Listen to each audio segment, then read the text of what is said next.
The prelude to a kiss, a prayer of St. G. I, approaching my 8th birthday and 8 years since the war had ended, looked down upon the sleepy town. I know it now to be a hinterland in the cosmos of humans being. The settlers, all farmers from Europe, formed here a small town 80 years before my arrival. Came there three things: the Sisters of St. Francis of Assisi to their mother house, the brothers Mayo, and an unbrotherly, unsisterly tornado. But from these fame was born. I was not famous, nor did know anything to be or not to be, just a boy. This was my favorite place. Our house was near the creek, aswim with silver bass.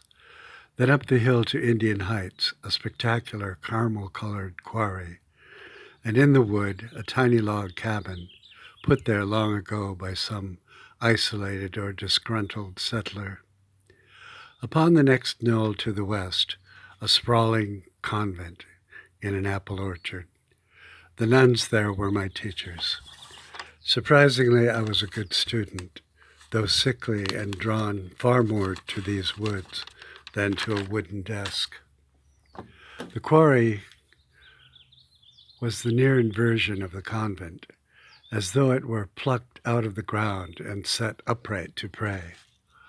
Other buildings of the town had these stones, charming as come from far Provence. April was just beginning, and after the warm spring day it turned cooler, slightly frosty, and a kiss of spring could be felt in the cold, soft air. The path down from the convent to town was sandy. We fell slowly down into the bright, still moonlight, as pilgrims trudging over the sand. We were silent, deep in thought. Everything around us was welcoming, young, so new. The trees, the sky, even the moon. We wanted to think it would be always so, though of course it never is. The only sound I remember from my last life is the wind. Yes, I know it's everywhere, but still, I know that sound. For it whispered, "Believe that endless love is possible." Perhaps we all at one time heard that promise. The world was and is and will be our home for a brief spell. The spell set upon me the romance of person, one forever, and of ideas, multiplicitous, and that as certain as you are of me, I am certain of you. I came to believe in the extreme and undisputed power of a single moment, and so determined to let none pass by. We looked for somewhere to be content, there to have a time of exquisite redemption. At times it was only a rustic receding in the many reeds, and like Moses, we are set adrift in a woven basket of reeds, pitched with atonement, so that, set loose even upon the mighty Nile, and find you not, you do find us with your redeeming love. A child concerns for fairness, and growing up, shall I have fought for justice, or justice fought for me? The tide of life recedes, and on the sand the dying bubbles of dreams wink out. There are no commonplace events. Many pages of life build to each moment. It springs up, thereafter all quiet on the western tide, gone to some other shore. What we intended came not to be, and what occurred was not intended.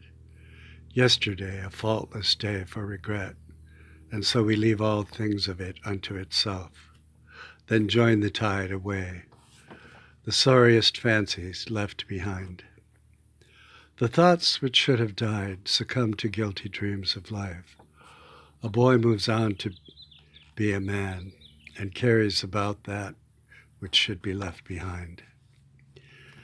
Now down the hill came I and April, a gush of bird songs, a patter of dew, a cloud and rainbows warning. Lilacs breed out of a dead land.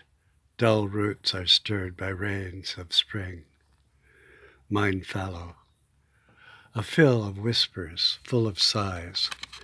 Noisy and swift the small brooks run, go up the hillside in the sun. April, do you return again? The clock strikes 13.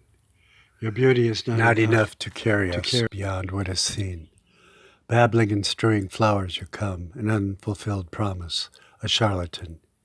Even the shadows were a melange of orange and jade, like the shades that poured from the tipsy brush of Monet.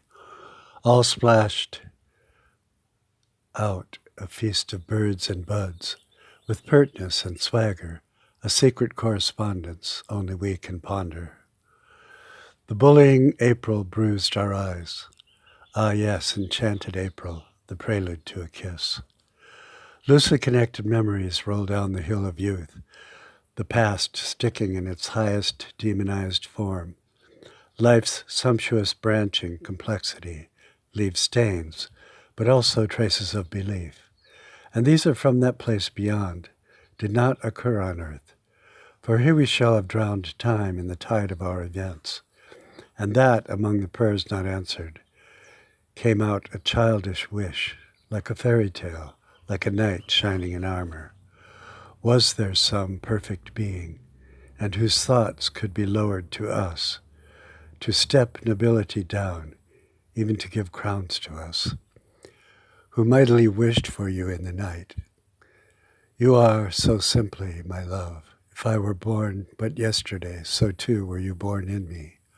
1,000 years in your sight are but as yesterday.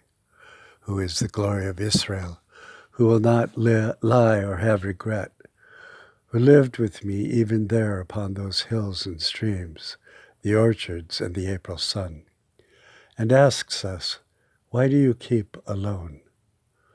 The prelude played in symphony all these things, and led us here to kiss the Son of God. Amen.